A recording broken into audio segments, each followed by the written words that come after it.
하나님 아버지 감사합니다. 오늘 이 저녁 가운데도 우리 안에 역사하시며 일하시는 그 모습을 통하여 우리 마음에 새로운 산소망과 위로를 주심을 감사합니다. 오늘 이 저녁에 귀한 기도의 자리에 온 우리 사랑하는 주님의 자녀들을 위하여 오늘도 주님께서 역사하시는 은혜, 또 함께 일하시는 은혜를 만날 수 있도록 도와주시고, 우리의 마음이 정말 어려움과 힘든 가운데 있다 할지라도 주님의 말씀을 통해 또 새로운 힘을 얻을 수 있도록 인도하여 주시옵소서.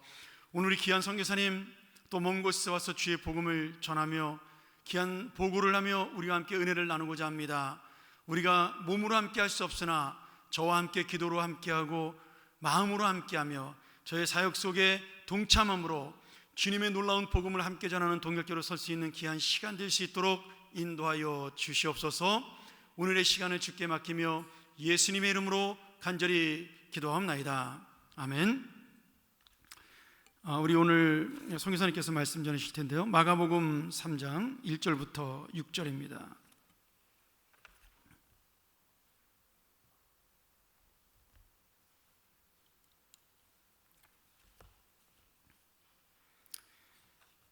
우리 한 절씩 교독하면서 오늘 주실 주님의 은혜를 나누고 바로 우리 선교사님 말씀 듣도록 하죠. 보고와 함께.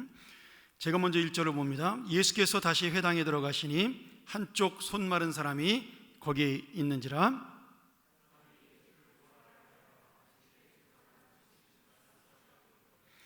예수께서 손 마른 사람에게 이르시되 한가운데 일어서라 하시고,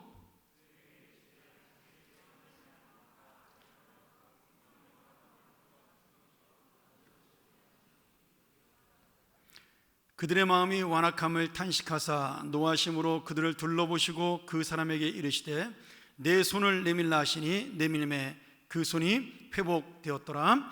바리새인들이 나가서 곧 헤롯 당과 함께 어떻게 하여 예수를 죽일까 의논하니라. 아멘. 오늘 너무나 잘하는 우리 파송 선교사이기 때문에 제가 따로 큰 소개는 안 드리고요. 벌써 공부하러 온 지 3년째 돼서 이번에 마지막 학기, 다음 학기면 이제 마지막 학기로 끝나는데 내년에 강사 인허와 목사 안수를 받고 우리 브라질로 다시 재파송될 우리 정민규 선교사님 오늘 오셨습니다. 지금 그 전주에서 이제 생활을 하고 익산에서 사역을 하고 있기 때문에 아마 사모님하고 그 정수영 선교사님이랑 아이들 셋은 또 아이들 셋 데리고 오기 쉽지 않아서 아마 혼자 이렇게 오셨는데 또 같은 마음으로 오늘 이 시간 기대하면서 우리 선교사님 위해서 같이 함께 기도했으면 좋겠습니다. 제가 우리 선교사님 공부하러 온다고 그랬을 때 제가 잘 격려하고, 특별히 이 남미 지역은 목사 안수 안 받고 가면 참 쉽지 않은 지역인데 그동안 열심히 했다라고 제가 격려하면서 공부를 잘했으면 좋겠다 그랬는데 벌써 끝날 때가 됐다 그러니까 정말 세월이 빠르긴 빠릅니다. 오늘 이렇게 다시 한번 만나게 해서 감사드리고요. 오늘도 하나님의 관심이라는 우리 귀한 말씀의 제목을 가지고 우리에게 말씀 전해주시고, 또 브라질에서 그동안 했던 사역과 또 가서 할 사역 아직 그 정확한 위치, 지역과 그리고 사역의 내용이 100% 정해진 건 아니지만 그래도 이러이러한 계획들을 전하면서 우리가 함께 또 나머지 1년을 1년 한 6개월 정도로 준비할 수 있는 귀한 기간이 됐으면 좋겠습니다. 우리 정민기 선교사님 나오실 때 박수로 한번 환영할까요? 네.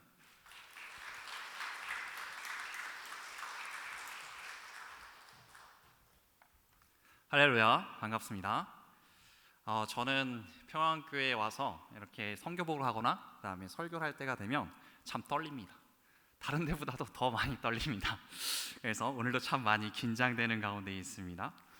우선은 제가 선교복을 먼저 하도록 하겠습니다. 우선 제가 준비한 PPT가 있거든요. 같이 보면서, 사진을 같이 보면서 우리 같이 나눠보도록 하겠습니다. 네, 브라질에서 지금 사역하고 있고요. 저희 2011년도에 재파송 받아가지고 이제 다시 첫 텀을 마치고 2011년도부터 두 번째 텀을 시작했었습니다. 저희 가족입니다. 여기에서 이렇게 두 번째 파송을 받았던 거죠. 네, 넘겨주세요. 우선 저희가 처음에 이제 브라질에 갔을 때 이제 안식년 중에 저희가 이제 태권도를 이제 원래 태권도를 계속했던 건 아닌데 태권도를 하다가 와서 4단 승단을 하고 국제사범 자격증을 땄어요. 안식년 기간 동안에.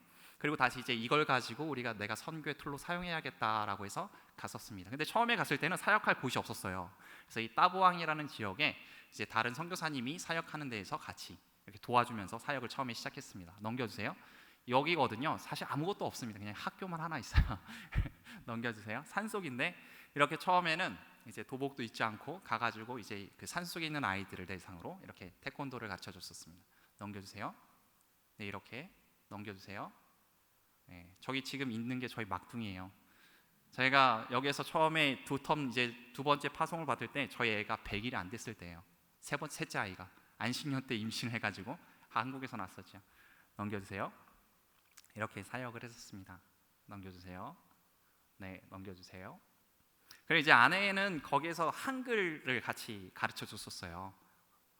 이렇게 지금 이제 한글을 배우고자 하는 아이들에게 한글을 가르쳐 주는 상황입니다. 넘겨주세요. 그리고 이제 제가 이렇게 한글을 이제 다른 선교사님 사역지에서 사역을 하다 보니까 제가 원래 하고자 했던 그런 사역을 좀 하기가 힘들더라고요. 어쨌든 거기 선교사님은 그 선교사님이 사역하는 방향이 있고 저도 생각하는 방향이 있기 때문에 그래서 하루는 아내랑 이렇게 가면서 사실 저희가 이제 후원비가 넉넉하지가 않거든요. 제가 아내한테 그랬습니다. 여보, 이제 집에 쌀이 떨어져도 나한테는 얘기하지 마세요. 우리가 여기 선교사로 왔으니까 우리가 사역지를 구해서 사역을 시작해야겠습니다. 이렇게 이야기를 해서 넘겨주세요. 사역지를 이렇게 임대를 하게 됐습니다. 넘겨주세요. 처음엔 저런데 이제 저기에서 공간을 나눴어요. 한쪽은 사무실, 한쪽은 교실 해가지고 공간을 나눴습니다. 넘겨주세요. 이렇게 태권도를 가지고 이제 하게 됐죠. 넘겨주세요. 여기가 교실이에요. 교실을 만들어가지고 여기서 예배도 드리고 성경 공부도 하고 한글 공부도 하고. 넘겨주세요. 이제 개관을 하기 전에 여기 사역지를 열기 전에 지금 다른 선교지에 있는 대표 지금 저분들은 멕시코에 계시는 선교사님들인데 같이 오셔가지고 같이 기도해 주시고 격려해 주시고 이렇게 해서 사역지가 시작이 됐습니다. 넘겨주세요. 넘겨주세요. 처음에는 제가 한국에 있을 때에 이렇게 태권도 승단을 하고 나서 제가 고민을 되게 많이 했어요. 사실 태권도는 그냥 스포츠잖아요. 근데 이게 어떻게 종교와 연결될 수 있을까? 이 접촉점을 어떻게 할 수 있을까? 참 고민이 많았습니다. 그래가지고 사역지는 우선 열었으니까 제가 하나님께 그렇게 기도했습니다. 하나님, 참 제게 능력이 없습니다. 제가 할 수 있는 일이 전혀 없습니다. 하나님께서 역사하여 주시옵소서. 이것을 통해서 하나님께서 역사하여 주시면 제가 하나님의 일하심을 목도하고 이것을 가지고 우리 성도님들에게 가서 보고하겠습니다. 이렇게 기도했습니다. 그래서 저 믿음의 처음의 시작이 뭐였냐면 바로 이 팜플렛입니다. 도장을 여러 개 팜플렛을 나눠줘야 되잖아요.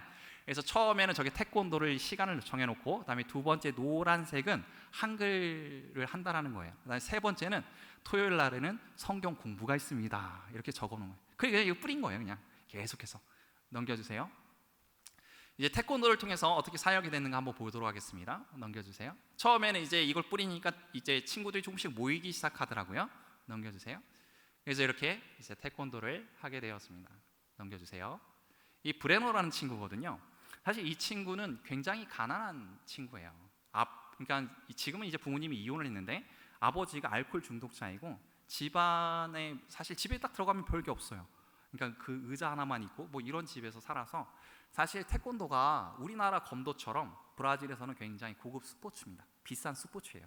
그렇기 때문에 이런 친구들은 사실 태권도를 하기가 쉽지 않아요. 근데 이 친구가 태권도 도장 앞에 왔다 갔다 하는 거예요. 이 친구한테 물어봤죠. 태권도가 하고 싶으냐? 그러니까 하고 싶다라는 거예요. 그래서 그러면은 너 여기 와서 여기 좀 정리하고 그다음에 이렇게 청소하고 그리고 태권도를 하는 걸로 하자. 근데 이 친구가 하루는 시험을 봤는데 시험 성적표를 제가 검사를 했어요. 시험을 보면 시험지 한번 가져와 봐라. 근데 이상한 걸 틀려온 거예요. 체육을 5점, 10점 만점인데 5점이면 패스를 못 하는 거거든요. 2점을 맞아온 거예요. 체육을. 태권도 하는 친구가 2점을 맞아가지고 제가 왜 틀렸나 이렇게 보니까는 이 친구가 이 직경이 한 15cm 되는 말랑말랑한 공으로 할 수 있는 스포츠의 종류를 쓰세요 라고 했는데 이상한 걸 골라. 그것도 사지선이었는데 이상한 걸 골라놓은 거예요. 너 이 말이 뭔 말인지 이해하냐? 이 친구가 그때 11살이었거든요. 근데 문제를 이해를 못하는 거예요. 그러니까 시험 문제를 이해를 못하니까 답을 엉뚱한 걸 쓴 거예요. 그때부터 제가 이 친구에게 포르투갈어를 가르치기 시작했습니다. 제가 외국인인데 현지인들에게 포르투갈어를 가르쳤어요. 문법을요. 이 친구가 글자를 읽기 시작하니까요 점수가 막 올라갑니다. 이 친구 엄마가 하루는 와가지고 너무 고맙다고 메시지한 그랬던 친구입니다. 저에게 굉장히 소중한 친구입니다. 넘겨주세요. 이 친구는 이제 루이스라는 친구입니다. 이 친구가 사실 제가 양육한 제일 키 제자 중에 한 명이에요. 제일 중요하게 양육한 제자 중에 한 명입니다. 지금도 이 친구는 그쪽 지역에서, 브라질에서 제자 양육을 담당하고 있어요. 넘겨주세요. 지금 여기 보면 왼쪽에 좀 검은 애가 구스타브라는 친구고, 좀 이쪽에 있는 친구가 이제 아까 말한 그 브레노라는 친구인데요. 이 두 친구가 제가 굉장히 아꼈던 친구들입니다. 사실 이 구스타브도 사실 굉장히 가난한 친구거든요. 아빠가 없어요. 태어나서 아빠를 본 적이 없어요. 근데 이 아빠가 없었던 게 아니라 아빠가 다른 여자랑 산 거예요. 아직 태어나진 않았는데. 그래서 지금 옆에 있는 게 엄마거든요. 지금 이때가 챔피언십, 그러니까 가서 겨루기 대회 나가가지고 찍은 사진입니다. 근데 하루는 이 구스타브 친구가 지금 엄마가 죽었어요. 엄마가 얼마 전에, 이제 한 3년 전에 죽었는데 암으로 죽은 거죠. 암 수술했는데, 암 수술이 됐는데 그로부터 2년 후에 다시 재발해서 죽었습니다. 근데 이 구스타브 친구가 하루는 저한테 밤에 찾아왔더라고요. 그러더니 저희 도장에 있는 옆에 딱 앉더라고요. 운동이 끝나서 이제 얘기를 했죠. 그동안 왜 안 보였니? 라고 물어보니까 오늘 엄마 제사를 다 마치고, 엄마 제사가 없으니까 장을 다 마치고 오늘 온 거라고. 이 친구는 찾아갈 사람이 없었던 거예요. 아빠도 안 계시고 유일하게 찾아올 수 있는 사람이 저밖에 없었던 거죠. 그래서 안아줬는데 그때 막 눈물을 흘렸었어요. 넘겨주세요. 그래서 이제 토요 성경 공부가 시작이 됐죠. 처음에는 도장만 했었어요. 근데 넘겨주세요. 이 구스타브라는 친구가 나가더니 그러는 거예요. 메스트리! 그러는 거예요. 메스트리는 사범님이라는 뜻이거든요. 왜? 그러니까 혹시 토요일 날 성경 공부가 있습니까? 사실 성경 공부 없었거든요. 근데 거기 있으니까 그럼 있지. 그래가지고 처음에 와서 저 두 친구가 성경 공부를 시작한 겁니다.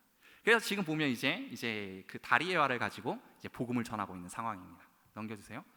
그리고 브레노가 이 사진 또 브레노가 같이, 너는 여기서 같이 청소도 하고 하는 거니까 너는 당연히 참석해야 돼.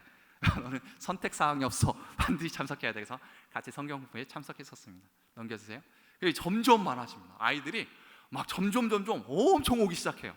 이 브라질에 별로 할 게 없거든요. 그러니까 이 친구들이 축구만 하는 거예요, 계속. 그러니까 이제 와가지고 막 이거 하니까는 와서 저렇게 성경 공부를 하고 이제 체육 활동도 해줍니다. 태권도 도장이 있잖아요. 가서 게임도 해주고 이렇게 합니다. 넘겨주세요. 이렇게 간식을 먹고 별거 할 게 없어요. 이 친구들이 우선 글을 잘 모르니까 성경을 읽어주고 이게 무슨 내용이야? 라고 설명해주는 정도라고 합니다. 그 다음에 제가 했던 것은 같이 기도하는 것, 먹기 전에 기도하는 것, 같이 치우는 것, 이런 것들을 했었습니다. 넘겨주세요. 저희 아내는 이제 풍선 아트를 거기 가서 막 가르치기 시작했어요. 풍선을 만들어서. 넘겨주세요. 그래서 이렇게 이제 현지에 주변에 있는 아이들에게 풍선을 막 가르쳐주기 시작했습니다. 넘겨주세요. 이제 풍선을 만들 때 이제 테마를 정하는 거예요. 해, 별, 달 이런 것들을 정하면 그걸 가지고 이제 천지 창조를 설명을 해주는 거죠. 그리고 저는 이제 앉아서 같이 성경 공부를 이렇게 합니다. 성경을 읽고 그 다음에 이 성경 내용이 무슨 내용이다 라고 이렇게 설명을 해주는 내용, 지금 그런 장면입니다. 넘겨주세요. 저 브레노랑 저 구스타브인데, 이 두 친구, 이 브레노라는 친구는 사실 집이 굉장히 어려웠었어요. 아까도 얘기했던 것처럼. 근데 이 친구가, 넘겨주세요. 사실 저게 뭔지 아시겠습니까? 저게 원래는 그 모래로 이렇게 쌓아가지고 그림을 이렇게 멋지게 그려야 되는 그런 그걸 학교에서 한 거예요. 학교에서 숙제를 내줬는데 학교에서 모래 그 병을 하나 주워 가지고 와서 이제 가져와라. 그래가지고 저거를 이제 수업 시간 한 거죠. 하루는 막 달려왔어요. 메스트리 끝나자마자, 학교 끝나자마자 달려온 거예요. 그래서 내가 우리 지금 메스트리 드리려고 이거 만들었다고 저에게 준 거예요. 부모에게도 주지 않고요, 저에게 먼저 달려와서. 사실 저에게 굉장히 귀한 아이들입니다. 저의 자녀 같아요. 그래서 이렇게 해서 제가 저거를 버리지 않았어요. 계속 가지고 있었습니다. 너무 귀해가지고. 넘겨주세요. 이제 제자 양육인데요, 제가 원래는 제자를 양육하는 게 제 원래 선교의 목적입니다. 제가 제자를 양육해서 이제 인디오들에게 복음을 전한 공동체를 만드는 게 저의 원래 선교의 목적이에요. 근데 이렇게 토요일 날 어린아이들만 가지고 이렇게 성경 공부를 하는데, 아까 그 루이스라는 친구 있었잖아요. 근데 이 친구가 그러는, 제가 이제 토요일 날 이제 아이들 모아가지고 막 체육 활동도 하고 가르치다 보니까, 메스리, 내가 좀 같이 이렇게 일하는 거, 아이들 가르치는 거 도와드리면 안 되겠습니까? 그래요. 그래? 도와줘. 그래 이제 도와주는데 같이 성경 공부도 너도 같이 해보자 해서 성경 공부가 시작이 된 겁니다. 넘겨주세요. 제가 같이 이제 노방전도 다니고 있는 거예요. 저렇게 같이 성경 공부하고 토요일 날 노방전도 다니면서 이런저런 이야기를 하면서 나누며 다녔던 시간입니다. 넘겨주세요. 이제 이 친구는 저희 도장 바로 앞에서 이제 먹을거리 작은 거 한 100원 정도 하는 것 같아요. 이걸 파는 친구예요. 근데 저 친구도 지금 23살인가 4살인가 그런 거거든요. 지금 저 때가. 근데 이제 그 친구를 아까 그 루이스라는 형제가 양육하려고 계속해서 했던 친구예요. 잘 되진 않았는데 계속해서 했던 친구입니다. 같이 예배에 참석하고 이랬던 친구입니다. 넘겨주세요. 지금 이 두 친구는 제가 양육했던 친구예요. 지금 보면 저기 니콜라스라고 하는 좀 소녀시대라고 티 보이시나요? 이 친구는 태권도 했던 친구가 아니라 한글 공부를 했던 친구인데 저 티를 자기가 만들었대요. 너무 소녀시대가 좋아서 저 티를 만들어서 자랑스럽게 입고 다니는 거예요. 그리고 저기는 이제 재한이라고 제가 양육했던 친구입니다. 사실 제가 이렇게 집중적으로 양육했던 친구는 한 3명 정도 됩니다. 넘겨주세요. 한글 수업인데요. 넘겨주세요. 이제 한글 수업을 전날은 원래 이제 그 도장에서 했다가 전날은 이제 한글 수업 하는 사람들 기본적으로 한국 문화에 되게 관심이 많거든요. 그러니까 이 친구들에게 이제 맛있는 음식을 만드는 걸 가르쳤어요. 전날은 이제 비빔밥을 만드는 것을 가르쳐 준 거예요. 그리고 나서 같이 비빔밥을 만들고 저희 집에서 비빔밥을 만들고 이제 먹는 거죠. 그런 이제 일들을 했었죠. 저 친구들도 다 같이 이제 예배에 같이 참석하고 같이 예배를 드렸던 친구들입니다. 넘겨주세요. 교회 사역인데요. 사실 교회를 하려고 하진 않았어요. 근데 그 루이스라는 형제가 제가 그랬어요. 너 이제 그 친구 원래 믿지 않던 친구거든요. 교회를 좀 나가라. 현지 교회를 좀 나가라. 그래서 거기에서 이제 좀 신앙생활을 해라. 제가 그렇게 얘기를 했었거든요. 근데 이 친구는 현지의 교회를 나가기가 어렵다라는 거예요. 나는 메스리랑 같이 예배를 드리고 싶다라는 거예요. 넘겨주세요. 저희가 처음에 도장문을 열고요. 저와 아이들이 저렇게 예배를 드렸었습니다.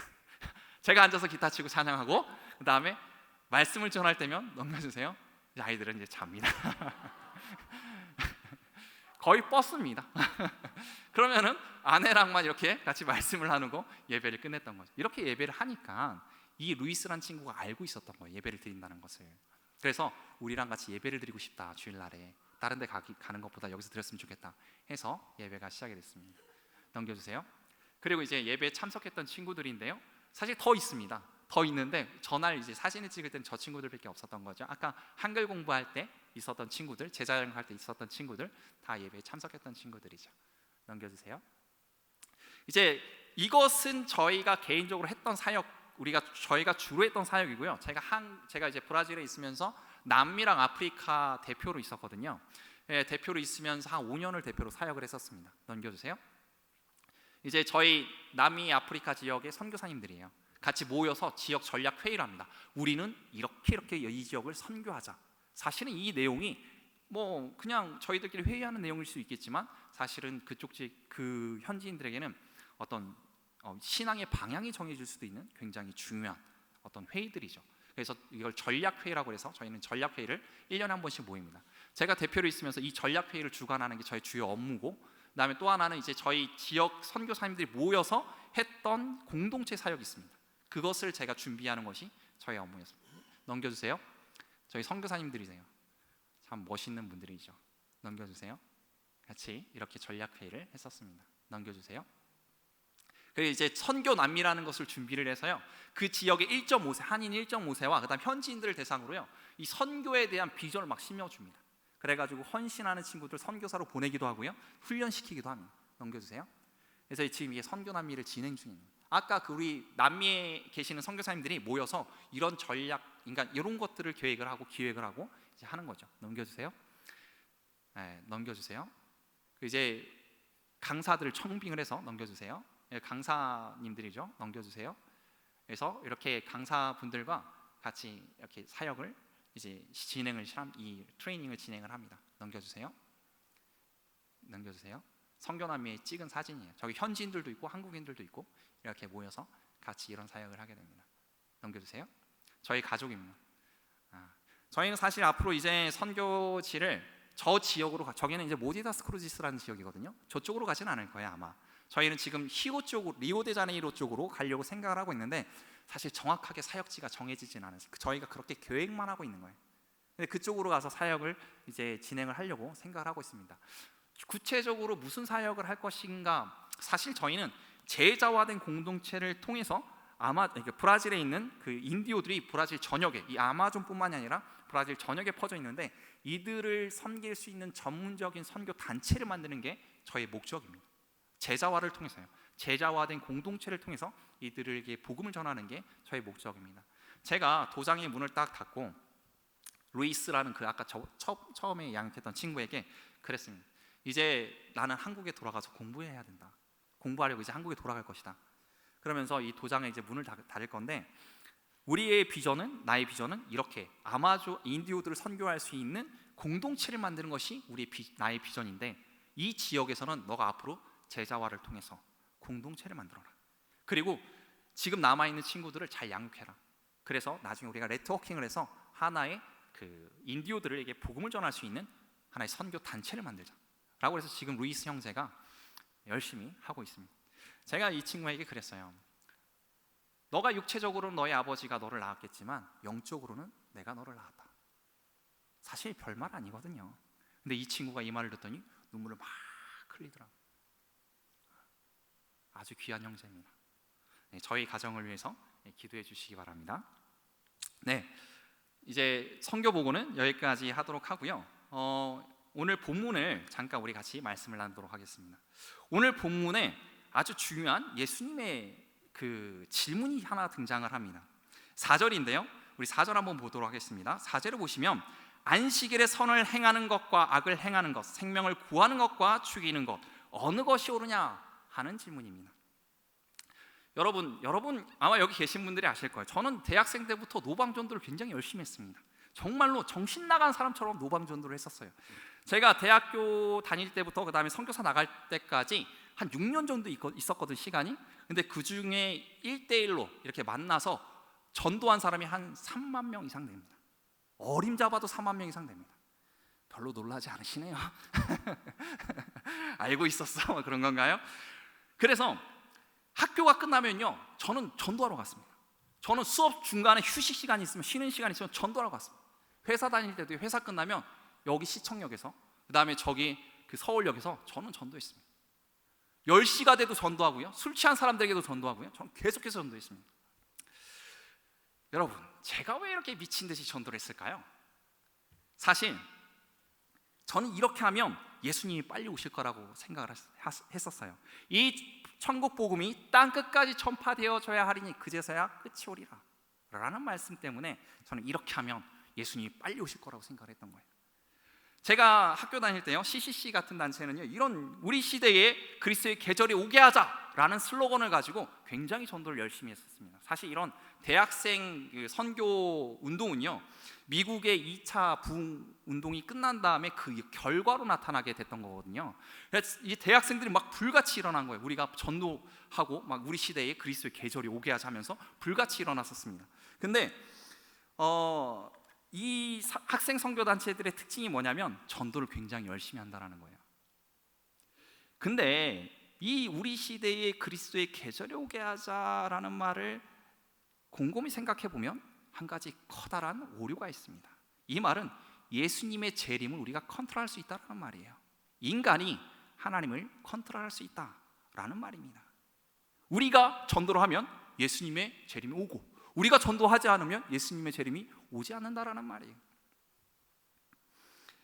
학생 선교 단체들이 전도를 굉장히 강조하는 거 좋았습니다. 하지만 그렇다고 해서 우리가 예수님의 재림을 컨트롤할 수 있다라고 생각하는 것은 명백한 오류입니다. 아무튼 저는 이렇게 전도를 열심히 하다가 20대 초반에 내가 땅 끝까지 가서 복음을 전파해야지 라고 생각을 하고 결심을 하고 20대 중후반에 다니던 회사를 그만두고, 그때 아내가 임신 4개월이었거든요. 훈련을 마치고 같이 브라질에 42시간의 비행기를 타고 가서 브라질에 도착하게 됐습니다. 지금 한 32시간 걸립니다. 근데 그때는 42시간 정도 걸리죠. 그리고 제가 어느덧 선교사 15년 차입니다. 우리가 보통 한 분야의 전문가라고 하면요, 한 10년 이상 일한 사람들을 전문가라고 얘기를 합니다. 회사에, 그러니까는 학사에서 박사까지 하는 기간이요, 한 10년 걸립니다, 실제로. 그래서 같은 분야에서 10년 이상을 하면 우리가 전문가라고 하죠. 그래서 회사에서는 여러 가지 직급을 나눠서요, 전문가와 비전문가를 구분하죠. 예를 들어서 수습사원, 사원들은 아직까지는 전문가는 아닙니다. 아직까지는 비전문가예요. 그런데 이 선교교회도요, 마치 회사와 같이 이렇게 선교사들을 구분하고 있습니다. 선교사라고요? 다 같은 선교사는 아닙니다. 사실은 선교사를 구분하고 있습니다. 약간 이제 선교단체마다 구분의 방법은 다른데요. 처음에는 수습 선교사라고 그래요. 훈련하는 선교사들을 수습 선교사. 이들은 훈련하는 선교사, 아직 파송은 되지 않았습니다. 그리고 훈련이 다 끝난 다음에 파송을 받으면요, 이 사람들을 견습 선교사라고 합니다. 아직 선교사로는 견습생이라는 거죠. 이 사람들의 주요 특징, 직무는 언어 공부를 하는 거예요. 문화를 적응하는 거예요. 그러면서 2년 정도 약 기간을 주는데요, 이 기간에 열심히 공부를 해서 그 지역에서 하고 있는 시험, 언어 시험을 패스를 하는 거예요. 패스를 할 때부터 첫 텀을 우리가 초임 선교사라고 합니다. 그러니까 이제 5년 전까지, 그 견습 선교사 끝나고 5년 전까지를 우리가 초임 선교사다라고 얘기를 하죠. 이 초임 선교사들은 이제 초임 선교사가 끝난 다음에 5년 이상부터를 우리가 선교사라고 말합니다. 이 선교사들은 어느 정도 훈련이 됐고 선교를 할 준비가 되었다라고 말하는 거예요. 그리고 10년 이상 된 사람들을 선임 선교사라고 부릅니다. 네, 저는 지금 선임 선교사입니다. 그래서 선교에는 전문가란 소리죠. 제가 아까도 얘기했다시피 이 전도의 경험도 사실은 꽤 많이 있습니다. 그리고 선교사로 15년을 지냈습니다. 이 정도면은 이 복음 전파에 대해서는 전문가 아니겠습니까? 근데 제가 이 기간 동안, 선교사로 있는 기간 동안에 참 많이 고민했던 문제가 하나 있었어요. 그게 뭐였냐면, 과연 선교는 무엇인가? 복음은 어떻게 전파되는 것인가? 하는 것입니다. 저는 제가 대학생 때 전도를 열심히 하면 복음이 전파되는 거지 뭐, 이렇게 생각을 했었어요. 그래서 노방 전도를 열심히 했었죠. 그러나 복음은 그렇게 전파되는 것이 아닙니다. 물론 노방 전도가 잘못됐다라는 것은 아니에요. 그렇다고 그러한 전도 방법을 우리는 또 사용을 해야 됩니다. 하나님께서는 이런 노방 전도를 통해서 역사하실 것을 우리는 기대하기 때문입니다. 그러나 근본적인 복음 전파는요, 영혼에 대한 사랑과 관심으로 복음은 전파되는 것입니다. 저는 이것을 평안교회에서 배웠습니다. 누가 저에게 신앙의 정체성을 묻는다고 하면요, 저는 신학교라 대답하지 않을 것입니다. 그리고 제가 대학교 때 사역했던 내비게이터라고 대답하지 않을 것입니다. 저의 신앙의 정체성은 평안교회에서 가졌던 것입니다. 왜 제가 이렇게 말을 하냐면, 제가 이 평안교회를 초등학교 4학년 때부터 다녔거든요. 저희 부모님은 교회 그 당시에 다니지 않아서 저와 저희 형님만 이 평안교회 다녔습니다. 초등부, 중등부, 고등부를 지나면서 제가 평안교회에 있는 우리 선생님들, 저를 가르쳤던 선생님들한테 배운 것은요, 사실 영혼에 대한 사랑과 관심이었습니다. 저희 집이 굉장히 가난했었어요. 남원에서 살다가 80년도에 먹고 살 게 없어서, 야, 이러다가 우리가 굶어 죽을 수 있겠다 라고 생각해서 서울로 상경을 했었습니다. 80년도에 그런 케이스들이 굉장히 많습니다. 저도 그럴 때 같이 서울로 상경했던 케이스입니다. 서울에 오니까 한 2평 반 정도 되는 데서 어머니, 저, 형님, 그 다음에 아버지, 이렇게 4명이 살았었어요. 2평 반이면 얼마 되지도 않아요. 거기서 살고 쪽방에서 같이 이렇게 살았습니다. 저희 위로 누님 둘이 있었거든요. 같이 살지 못했어요. 누님 둘은 그냥 외갓집에 맡겨놓고 그렇게 살았습니다. 이렇게 가정 형편이 어려운 아이 둘, 남자아이 둘이 교회를 나왔는데, 우리 선생님들께서는요, 이 아이 둘에게 굉장히 많은 관심과 굉장히 많은 사랑을 부어주셨습니다. 물질적으로도 도와주시고요, 마음으로도 도와주셨습니다. 제가 주일학교 선생님들에게 성경을 배웠겠죠. 그러나 성경은 제가 내비게이터 활동하면서 더 많이 배웠을 것입니다. 또 주일학교 선생님들에게 제가 신학을 배웠겠죠. 그러나 신학은 신학교에서 더 많이 배웠을 것입니다. 제가 평안교회에서 배운 것은 영혼에 대한 사랑과 관심이었습니다. 그리고 이것이 제가 선교하는 것에 있어서 가장 중요하게 생각하는 것입니다. 이것이요, 영혼에 대한 사랑과 관심이요. 평안교회에서 배운 이것이 제 신앙의 근본이 되었습니다. 사랑하는 성도 여러분, 제가 선교를 하는 것은요, 태권도 때문이 아닙니다. 제가 선교를 할 수 있는 이유는 태권도 때문이 아니에요. 한글학교 때문이 아닙니다. 신학도 아니고요, 성경 공부도 아닙니다. 바로 이 평안교회에서 배운 영혼에 대한 사랑과 관심, 이것이 없었다면 저는 선교사가 되지도 않았을 것입니다. 여러분, 전도에 있어서요, 영혼에 대한 사랑과 관심은요, 굉장히 중요합니다. 예컨대 노방전도라는 사람이 길가에 가는 사람들에게 전도를 했습니다. 그럼 이 사람은 이 복음을 들은 사람은 그렇게 생각했을 거예요. 뭔가 어떤 종교의 한 종교의 메시지를 전파하는 거구나 라고 생각하고 넘어갔을 것입니다. 끝났을 수 있었겠어요. 그리고 자신을 정말 미워하는 사람이 혹시 자신에게 복음을 전했다고 한다고 하면 이 사람은요, 귓등으로도 이 말씀을 듣지 않았을 것입니다. 에라 너나 믿어라, 아마 그랬을 것입니다. 그런데 만약에 정말 나를 사랑하는 사람이 이 복음을 그 사람에게 전했다라고 한다고 하면요, 이 복음은 그 사람에게 강력하게 역사합니다. 그러니 복음이 먼저가 아니라 영혼에 대한 사랑과 관심이 먼저인 것입니다. 사실 영혼에 대한 사랑과 관심, 이 복음은, 그리고 복음은 분리될 수 있는 게 아니에요. 영혼에 대한 사랑과 관심이 있기 때문에 근본적인 생명의 근원인 이 복음을 전파하지 않을 수 없는 거죠. 그래서 사실은 이 둘은 같은 것입니다. 이렇게 사랑을 통한 복음은 하나님의 보좌로부터 물이 흘러 평안교회에 오게 되었고요, 그 다음에 이 평안교회에서 통해서 저에게 흐르게 되고요, 지금은 지구 반대편에 있는 브라질에 흐르게 되었습니다. 성경을 통해서 발견할 수 있는 하나님의 뜻은, 첫째는 마음을 다하고 목숨을 다해서 하나님을 사랑하는 것입니다. 두 번째는 이웃을 내 몸과 같이 사랑하는 것입니다. 이것이 율법서와 선지서의 강령인 것입니다. 그러나 이 말세의 이웃을 사랑하는 모습은 점점 사라진다는 것이 우리 주님의 가르침이에요. 어느 날 제자들이 예수님께 이 징조에 대해서 말세의 징조에 대해서 묻습니다. 그때 예수님께서 몇 가지 징조를 얘기하시거든요.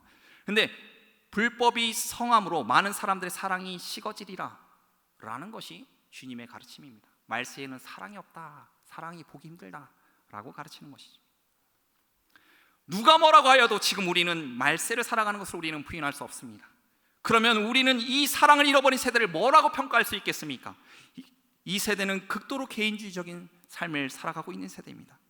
내가 힘들게 힘들게 번 돈은 자신만을 위해서 쓰는 것이 당연한 세대가 되어져 버렸습니다. 사람들이 이웃에 대한 관심과 사랑은 식어져 버린 그런 세대에 우리는 지금 살고 있는 것입니다.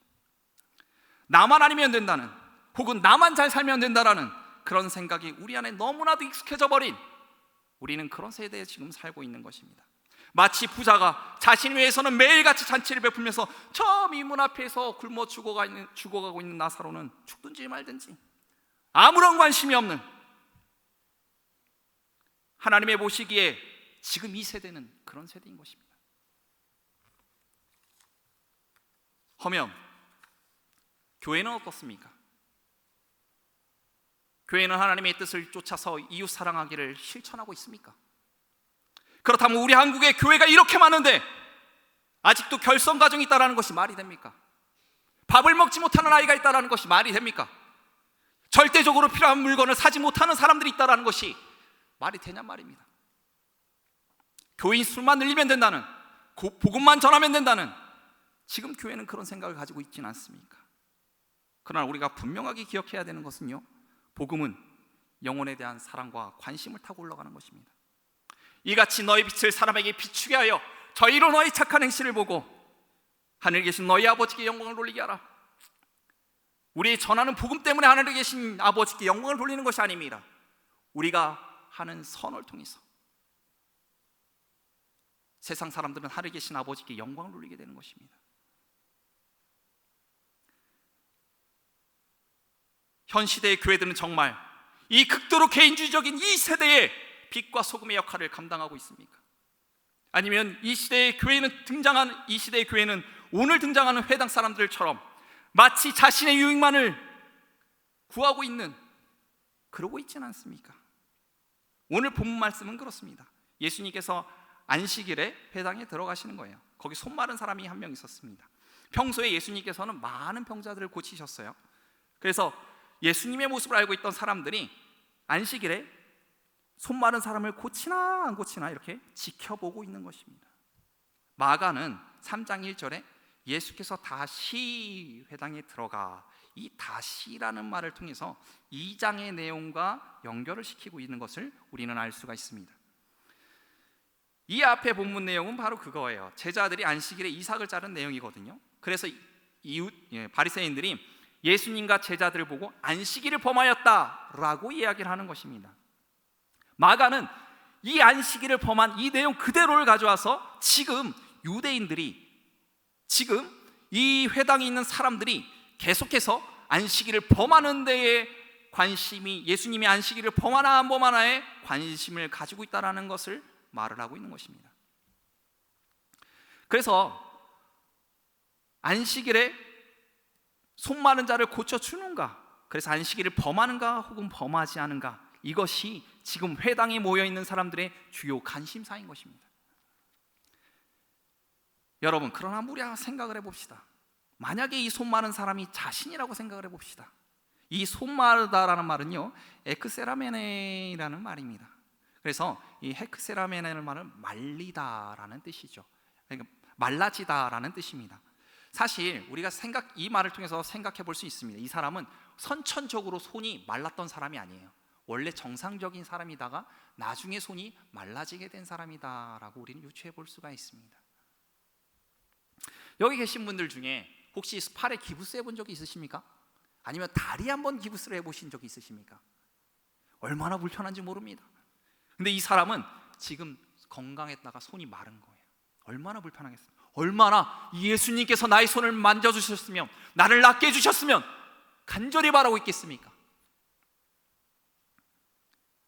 99마리의 양을 두고 한 마리의 양을 찾아 떠나시는 우리 주님께서 지금 오늘날에도 우리 영혼들에게, 우리에게 제일 관심을 많이 가시는 이 주님께서는 오늘 본문에서는 이 손 마른 한 영혼에게 관심을 가지고 계시는 것입니다. 예수님께서 만일 오늘 안식일에 손 마른 자를 고치신다고 하면 이들이 나를 죽일 것을, 의논할 것을 몰랐겠습니까? 오늘 6절에 보면 이들이 나가서 예수님을 어떻게 죽일까를 의논합니다. 그걸 몰랐겠습니까? 예수님은 아셨습니다.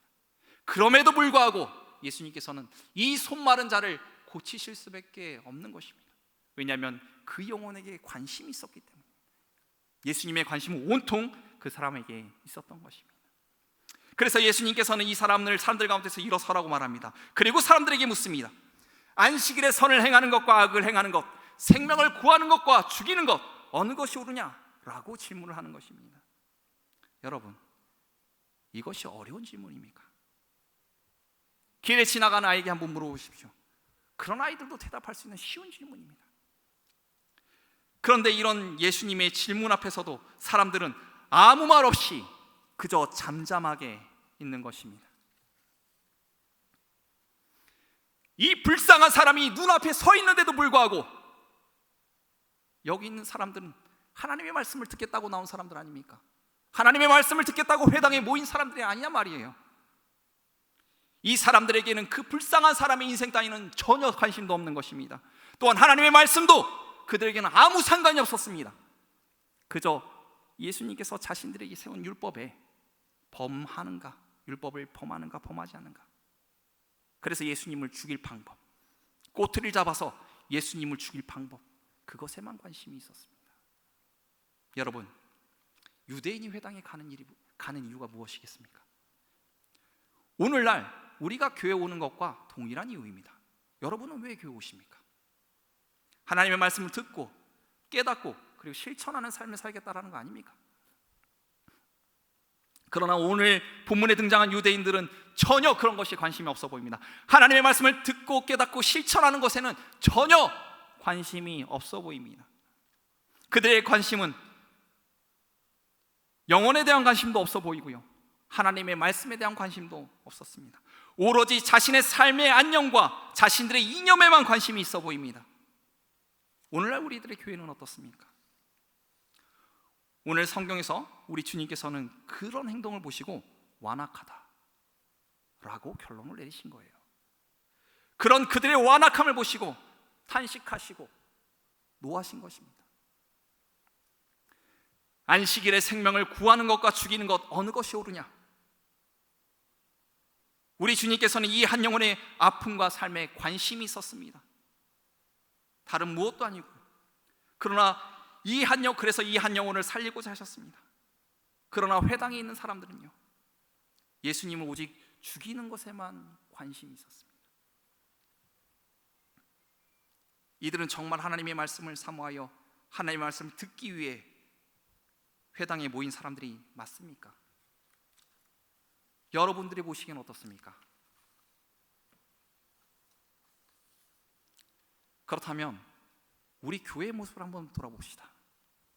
우리 교회는 지금 세상 사람들의 눈에 어떠한 사람들로 비춰지고 있습니까? 우리 교회는 어떻게 세상 사람들에게 비춰주고 있습니까?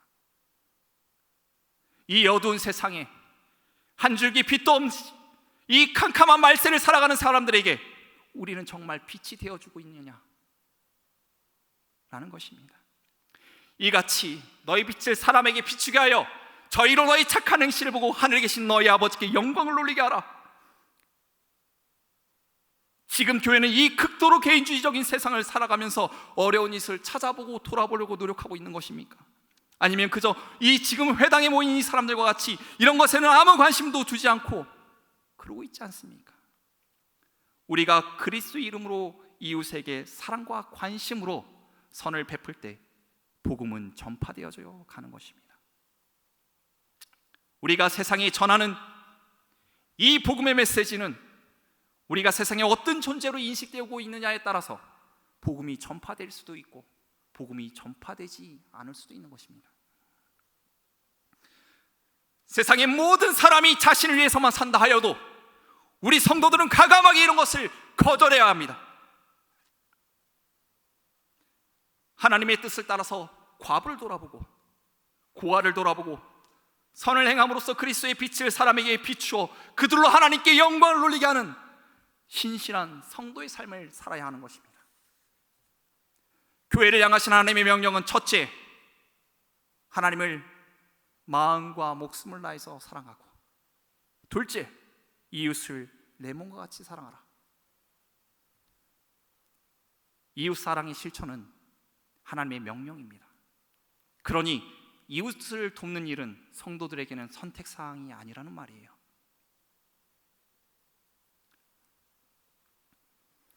이런 것을 실천하는 교회가 하나님께서 사랑하는 교회인 것입니다. 이런 것을 실천하는 성도가 하나님께 칭찬받는 성도인 것입니다. 하나님의 관심은 영혼에게 있습니다. 그렇다면 우리의 관심도 영혼에게 있어야 합니다. 우리 자신의 삶을 한번 돌아봅시다. 지금 나는 주변에 있는 사람들을 돌아보고 있는가? 내 주변에 혹시 어려운 사람들이 없지는 않은가 찾아보고 있는가? 우리 교회 안에, 또 우리 교회 바깥에, 우리 교회 주변에, 나의 옆에 우리는 한번 그렇게 살아가고 있는지 우리의 삶을 점검해 보아야 합니다. 우리는 이 한 줄기 빛도 없는 어두컴컴한 세상에서 한 줄기 빛이 되어야 합니다. 이것이 우리 교회가 실천하지 않을 때 하나님께서는 우리 교회를 보시고 한탄하시는 것입니다. 평안교회와 성도님들께서는 모든 사람이, 모든 교회가 그렇게 하지 않는다 하더라도 하나님의 뜻을 실천하며 저와 저희 형님에게 주었던 영혼에 대한 사랑과 관심을 실천하며 하나님의 마음을 후연케 하시는 성도님들에게 되시길 간절히 소망합니다. 기도하시겠습니다. 하나님, 부족한 종이 선교 보고를 하였고 하나님의 관심이 어디 있느냐에 따라서 어디 있는지에 대해서 말씀을 나눴습니다. 하나님, 세상을 살아가는 것이 만만치 않습니다. 세상을 살아가는 것이 많이 어렵네요. 하나님께서 우리 지금 앉아 계시는 우리 성도님들을 지켜 주시옵소서. 하나님께서 우리 평안교회 성도님들을 지켜 주시옵소서. 그래서 우리 평안교회 성도님들이 살아가는 삶 가운데서 하나님의 은혜로서 항상 행복하고 항상 하나님의 은혜를 느끼면서 살아갈 수 있는 그런 성도님들이 되게 하게 하여 주시옵소서. 소망하기는 조금 더 물질적으로 넉넉하여서 다른 사람들을 도와줄 수 있고 다른 사람들에게 선을 행할 수 있는 그러한 성도님들로 살아갈 수 있도록 하나님께서 우리 성도님들의 이 시대의 삶 가운데서 복을 더하여 주시길 간절히 소망합니다. 감사합니다. 예수님의 이름으로 기도합니다. 아멘.